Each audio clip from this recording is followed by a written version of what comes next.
Tiners, welcome back to Titik Nol English Course YouTube channel with me, Dian. Hari ini kita bakal ngebahas mengenai vocabulary yang berhubungan dengan pekerjaan ataupun job application vocabulary.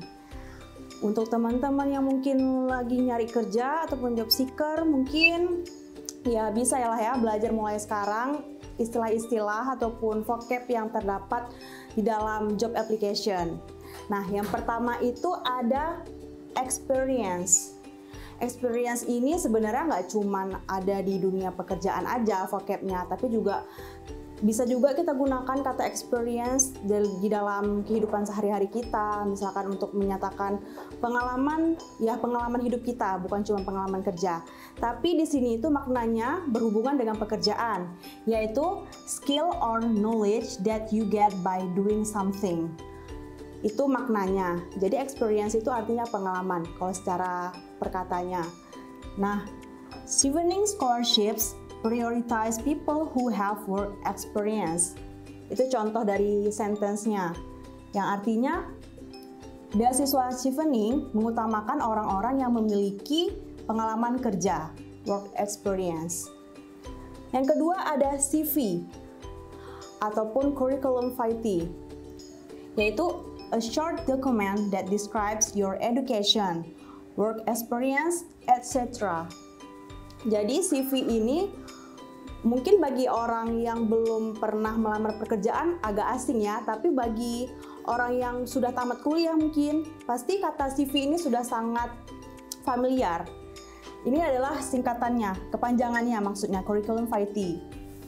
Nah, jadi CV ini adalah daftar riwayat hidup. Biasanya itu berupa ada foto kita, kemudian ada deskripsi pengalaman kita itu pernah apa aja, kita pernah sekolah di mana, dan keahlian kita itu apa. CV is one of the documents needed to apply for a job.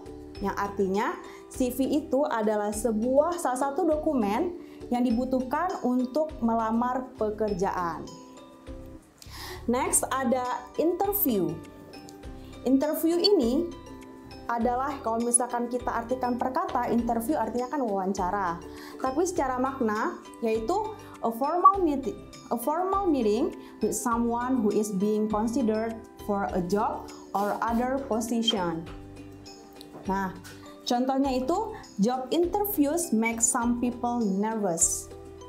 Ataupun wawancara pekerjaan itu umumnya membuat banyak orang ataupun beberapa orang itu nervous ataupun gugup.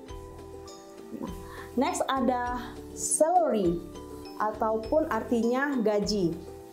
Secara makna yaitu an amount of money that an employee is paid each year, ataupun jumlah uang yang diterima oleh pekerja ataupun karyawan yang biasanya itu dibayarnya apakah per bulan ataupun per tahun begitu. Contohnya, employees will be very happy if their salary is increased. Yang artinya karyawan ataupun pekerja-pekerja akan sangat bahagia ataupun senang jika gaji mereka itu naik. Nah, selanjutnya ada achievement. Achievement itu adalah kalau kita artikan artinya itu pencapaian. Di sini maksudnya itu pencapaian dalam sebuah perusahaan atau dalam pekerjaan. Secara makna yaitu something that has been done or achieved through effort. The higher the achievement of a company, the more profits it will get. Yang artinya, semakin tinggi pencapaian dari sebuah perusahaan ataupun semakin tinggi prestasi dari sebuah perusahaan, maka akan semakin banyak keuntungan yang akan didapatkan. Begitu. Next ada position ataupun posisi ataupun tingkatan di dalam sebuah pekerjaan. Secara makna, the rank of role of someone or something in an organization or society. The rank of role maksudnya ini tingkatan peran dari seseorang ataupun sesuatu di dalam sebuah organisasi ataupun society, berarti masyarakat. Contohnya, to reach the CEO position is not easy. Yang artinya, untuk mencapai posisi CEO itu tidak mudah. Nah, itu dia tadi beberapa contoh vocab yang berhubungan dengan job applicant ataupun vocab yang berhubungan dengan pekerjaan. Semoga bisa bermanfaat ya untuk teman-teman. Oh ya, supaya kita bertemu lagi di video-video selanjutnya, jangan lupa untuk subscribe channel YouTube ini ya. Bye!